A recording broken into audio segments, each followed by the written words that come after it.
This is Renee, and this is Making Potions Part 13. And I know I haven't done a video blog in a little while. That's because I've been really busy. If you can see, I'm in a new apartment.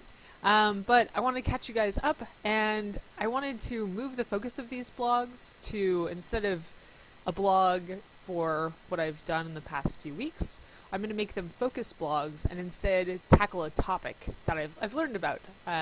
Just because my weeks are kind of variable. It's hard to say what I'm developing or what I'm doing any particular week. For example, a blog completely about GDC might be interesting, might not. So, getting down to it, this blog is going to be about funding, and in particular, Kickstarter. Now, the reason that I've decided that this focus blog is going to be on Kickstarter is because I'm actually launching the Kickstarter for my game, Potions of Curious Tale, tomorrow morning. And obviously it's been on the forefront of my mind. There's a lot of things that I've had to think about, and I want to share that kind of knowledge with you. So, as a start, for funding options in general, crowdfunding is only one of many. If you're moonlighting, that means if you have a day job and then you're doing games on the side, if you're completely making your own game, you're kind of set. You don't need funding outside of that. However, if you're making a game with a team, you need to look into additional funding options. Now, this isn't technically a funding option, but two options for helping support your team can be either revenue share, which means when the game is published, you guys split the revenue, or it can be company share, so you actually make a company and then you all own part of that company. The difference there is with company ownership, if your IP is very successful or your company is successful, the company is treated as an object, whereas with rev share, it's just the game that you created and you're splitting profits from that game. Stumbling Cat was actually created about half a year before I started Potions of Curious Tale, so company share doesn't really make sense for my project, but if I wanted to do rev share, that's definitely an approach I could take. How I did fund Potions, however, and up to this point, was with my personal savings. And obviously this isn't an option that everyone can pursue because, well, they're personal savings. In fact, I think something like 50% of the country has less than $1,000 in their bank account, which is hard to support a game development team on and support yourself on. Luckily, I was in biotech before I started Stumbling Cat, and I was able to save up enough money to make it to this point. However, I've almost run out of funds myself, so that's why I'm looking into additional funding options. Now, another funding option, and one that many larger studios use, are publishers. Now, a publisher is a company like Ubisoft or EA, and they'll be willing to pay for the development of your game in exchange for earning that money back. Basically, they think they're going to get at least as much as they invest, obviously more than they invest in your company, back out in the sales of your game. It's really hard to find publishers if you're not, if you don't have a lot of previous experience, or if you don't have a very strong idea that is almost like proven. So, publishers were supporting a lot of MMOs when WoW proved to be a very popular a game, and that's why we had a big rise of tons of MMOs around the time that WoW really gained traction and became super popular. The problem with publishers is they're looking to make money. They obviously can provide a ton of support for you, but if you believe in yourself and you can get there on your own, it means that in the end you will probably make more money for yourself and for your team. Another thing about publishers is that they normally want, I guess, kind of collateral in case your company doesn't work out on the project. So they'll establish milestones to make sure you're staying on track, and sometimes will want part of ownership in your company, or want the ability to purchase ownership or have a seat on your board so that they can more manage the company and make sure that the game's a success and that they get their money that they've invested back. Investors are fairly similar to publishers. Publishers have access generally to media channels, They have their own networks of fans generally, and they also are used to dealing with like hard disk production. If you're looking into really a big project like that, obviously there's some publishers who do smaller titles. Devolver is a good example of a publisher that focuses on more indie titles. Tiny Build, I believe, is a publisher as well, and they publish games like Darkest Dungeon. Now, investors don't necessarily, well, they're looking for the same thing as publishers. They're looking for a return on their funds and to make a profit off of your game. So they want your game to be a success. They're willing to invest in it, but they want to make sure that that money is going towards creating their final product, your final product. Investors can establish milestones. They might want seats on your board. However, there's a lot of investors that are willing to be a little bit more laid back. It depends on your personal relations with the people, because there's a lot of people out there with a lot of money in the world, and if you can convince one of them to support your game, then it's really your relations with that person. Those are angel investors of sorts. Now, the previously really popular and now not quite as popular route of crowdfunding is what I'm currently pursuing. Crowdfunding has a lot of benefits that come with investment from publishers and straight up investors, but it doesn't have the super hard milestones. Like, yes, your backers will be upset if you miss a milestone, but they're not going to take over your company and fire you. And it allows you to have more creative freedom, because you get to stay in charge of your project, and you're really building it for these fans, not to make lots of money, to make your fans happy. And so when it's your fans investing in your project, it makes it easier to do that instead of having to please business investors. So I decided to go with crowdfunding. I thought that was a really good option. I thought that, especially since Potions of Curious Tale is built on folklore and fairy tales from around the world, it would give a lot of opportunity for me to work with fans from around the world and hear about the stories from their cultures and their childhoods that really stood out to them, and then be able to sort of make this game together with them and bring in those influences. So I've been working on my crowdfunding campaign. Now, I decided to go with Kickstarter. The reason that I chose Kickstarter is because I think it has a really big brand name recognition, and I think that Potions of Curious Tale is going to be appealing to people who might not be as familiar with the Kickstarter or the crowdfunding options there are. Now, there's some really cool crowdfunding options, some that you're probably familiar with. Obviously, there's Indiegogo. Indiegogo is fairly well known now, and it provides actually more flexible funding options than Kickstarter. Indiegogo allows you to have campaigns that don't need to meet their desired amount in order to be successful and to get the funds. Obviously, that's a really nice option for getting funds no matter what, but the downside of that is you're still promising that you're going to complete the game without the funds that you might need. So I didn't want to do that, because I've really focused on figuring out the finances for making the game and for completing it rather, and I have confidence that I could probably work with less than that amount, but that's not something I want to try to do. I want to put as much quality as I can into Potions, and so I decided that I want to set funding amount.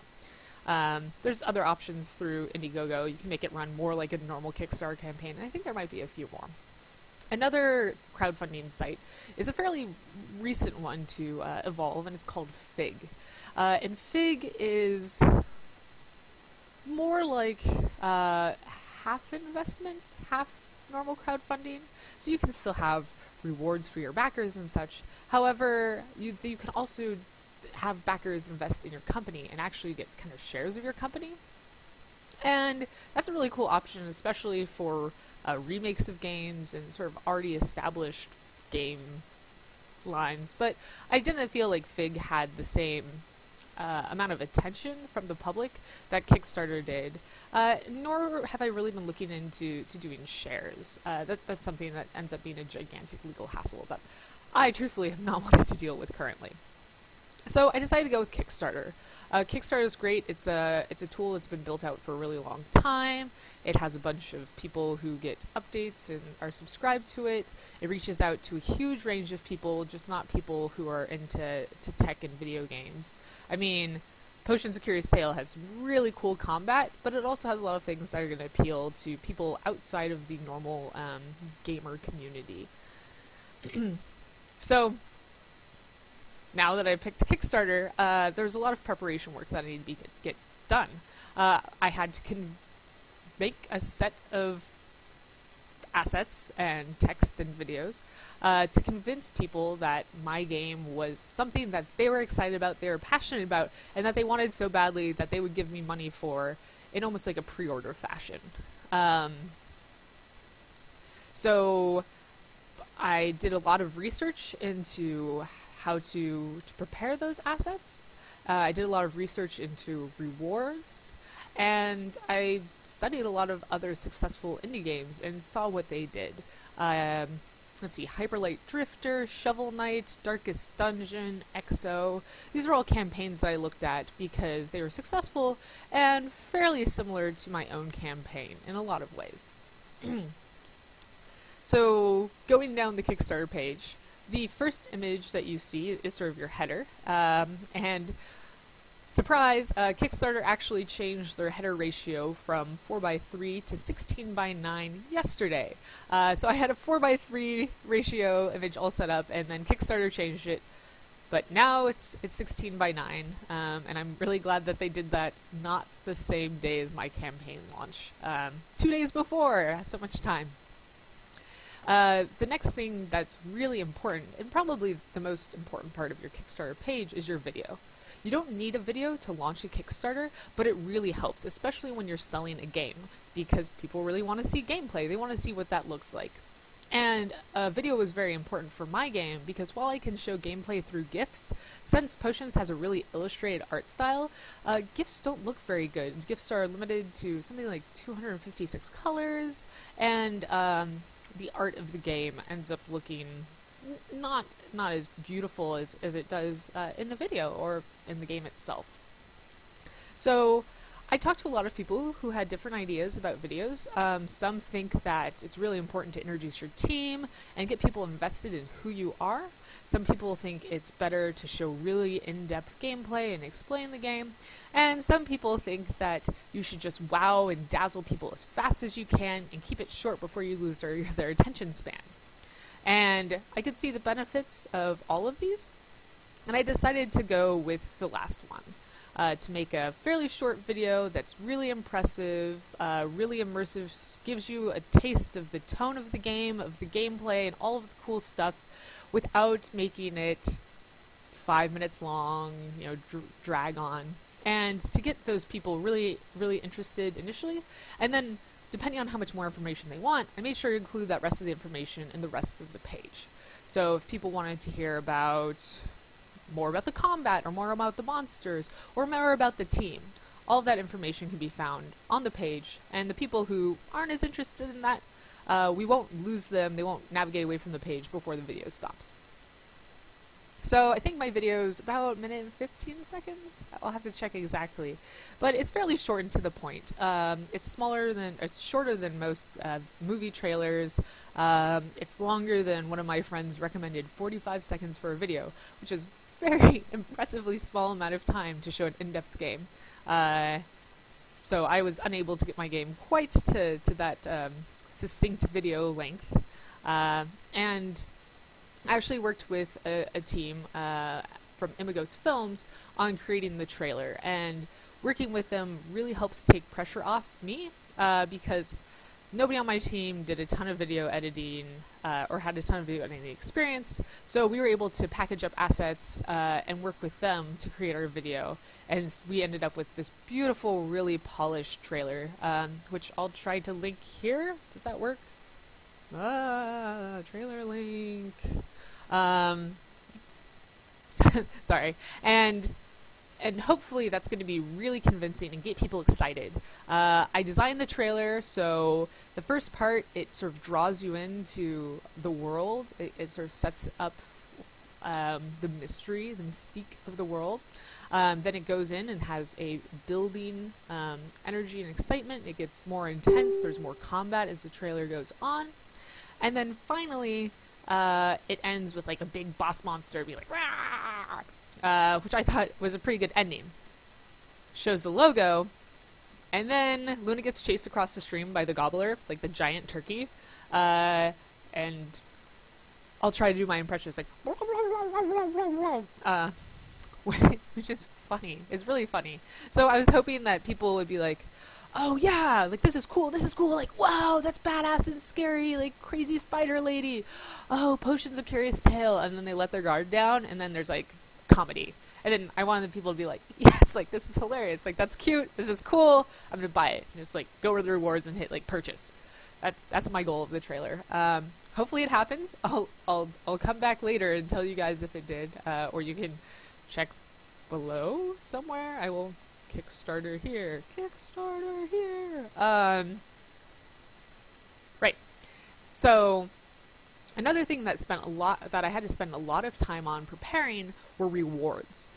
Now, these rewards might be easy to come up with. You might just have reward ideas like exploding out of your head. I found it a little harder to come up with them because I wanted to make sure that they were cool rewards that didn't cost $1 billion to ship.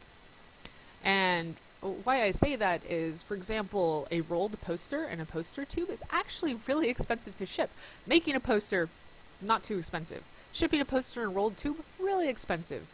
So I've managed to find a way to produce a lot of really cool things that aren't just the rolled poster and tube. That's on there, signed. So I did postcards, a t-shirt, a map, because maps are folded, so you can easily stick them in an envelope. And, more rewards like that. I also made a lot of rewards where people can leave their mark on the game. They can name a potion, they can put themselves in the game, they can help design a creature, or they can even help design an entire story arc. So they can bring in a particular fairy tale from their childhood and make sure that it is implemented in the game, which I think is cool. So, in creating all those rewards, one of the things I looked up for all of them was how much it was going to cost to ship them. Turns out shipping is pretty expensive. So, I tried to build that into the price of the reward, and it turns out international shipping is even more expensive. It costs $44 to send a flat pack, like a padded envelope to Canada. I think that's the cheapest thing. $44 to send it to Canada. It's absurd. So I looked up, it's kind of the international shipping averages. I looked at Canada shipping averages, and I added those additionally to the prices. So hopefully we'll have some international shippers, and or supporters, and I'll ship these things everywhere in the world, and everyone will be wearing Potions t-shirts and feeling cool. Who knows? I'll let you know how that goes. So in the rewards, it's important to figure out the price, both the bulk price and the individual price. If you only have a few supporters at that reward, you might have to go with the individual price. You have to figure out how much it's going to cost to ship them. You need to remember that there's additional tariffs when you ship to Europe and some other countries, as like custom, and it has to go through customs and stuff. So those are all things you need to sort of calculate into your time, expense, and your actual costs. And then I wanted to make sure that they were cool and interesting things that got me excited for the game. I think they do. And then, because shipping costs so much, and because creation of items costs so much, I've read a lot that people recommend that you should put physical rewards in the higher tiers. But I wanted to have a big range of lower tiers, so I worked really hard to come up with some really cool digital rewards, like a digital art book, and wallpaper set, and digital soundtrack, things that people can appreciate without me having to ship them across the world for $60. Cool. So obviously the page itself is really important, the campaign page. I was told that having a lot of GIFs in there is really helpful. While I said that GIFs don't look great about my game, I included a lot of them to show off the gameplay, to show off different mechanics, to just show off how everything interacts. I also included headers that were custom made. I think that having that additional polish really helps sell that you're a company that knows how to get stuff done. You're a team that knows how to get stuff done, and that you care about those small details. I think having a polished page shows a lot. And so I included sort of a base introduction, the main features of the game, and they're features that make my game unique. It's not just like awesome soundtrack, way many levels, cool monsters. It's like I will read them to you. I can pull this up. Such as conflict resolution that goes beyond pure combat. Calm, charm, tame, and scare your enemies. Strategic combat. Use potions, the environment, and even other monsters to defeat your enemies. See, those are things that are unique to potions, and I thought it was really good to sort of lay those out for people so they could get super excited. And then I sort of went in and built those out. I talked about combat in its own section. I talked about the creatures in its own sections. I talked about crafting in its own section, and like puzzle solving, and what platforms I'm coming out on, and our team. There's an entire section dedicated to our team, so our viewers, or our supporters, you're our viewers, you're my viewers, the supporters of the Kickstarter campaign, can get a feel of who we are, because really they're making an investment in us. While we plan to give them all the rewards possible, and while we are going to give them all the rewards possible, we're going to give them all the rewards. While we're going to give them all of the rewards, they're still investing in what they think we can do. Obviously, we have a really cool game that's built out a lot, but it's not completed yet. So they're investing in us because they believe that we can finish this game and bring it to life with their help. So knowing who we are, I think, is important to that. So there's a little video intro, and then we have our own little profiles. So that's cool. And then I also included deeper descriptions of the rewards to make sure that everyone knew exactly what they were getting. And Kickstarter requires you to do a risks and challenges section, which is basically like, yes, this might not get done, but this is what we're doing to make sure that it does get done. And obviously, video game development has risks, but with my experience in software development and with my experience in project management, I'm fairly confident that we'll get it done. So, yay, that's like your whole Kickstarter page. So you just hit send and you're like good to go. You launch it and you make lots of money. It's not really the case. So what I've been spending a lot of time on recently is reaching out to people. I've been reaching out to my friends and family, letting them know that the Kickstarter is coming up. I've been reaching out to streamers and YouTubers, letting them know that I will be giving them keys soon so they can plug the game as well. I've been setting up an email blast to go out to my fans. Now, if you notice, I said to go out to. It hasn't gone out yet. And the reason it hasn't, and the reason why actually most of my media hasn't gone out yet, because I think it's very important to not give them fatigue, like media fatigue. If I'm like, Kickstarter's coming, Kickstarter's coming, Kickstarter's coming, the first time they hear it, they might be, oh, that's cool.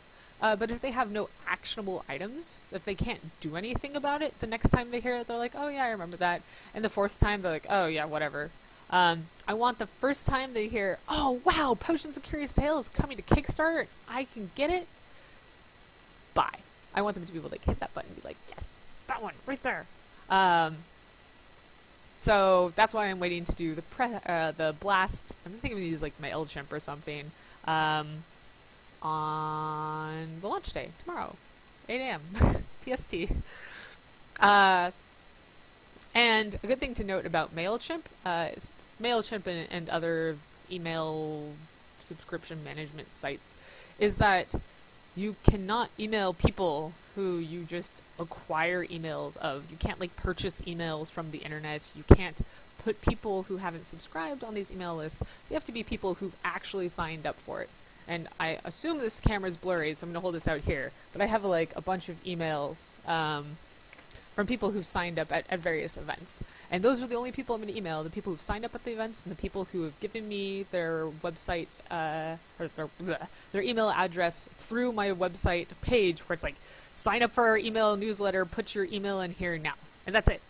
Like, I'm not going to email my family members who haven't signed up. I'm not going to email my friends. I'm not going to email reporters who I think might be interested with my email subscription. Now, when it comes to the press and reporters, you can generally find their emails online. And so I've been writing tailored emails to these media and saying like, hey, you know, this is my game. This is who I am. Please let me know if you want to talk. And that's been working out pretty well. I included a press kit in the site, so it should, or in the email, so it gave them a lot of information to go off of. And apparently that's good because a few people have already published, I think there's been like 6 articles that have been published without them emailing me back, or they email me back the link to the article that it's done. I was actually thinking that more people would be interested in interviews, but there's a lot of people who I'm scheduled to interview with, one in 45 minutes actually, but I wanted, I was surprised that a number of these press people just took my press kit and turned it into an article. And that's cool. I mean, that's less work on my side, so I'm totally fine with that.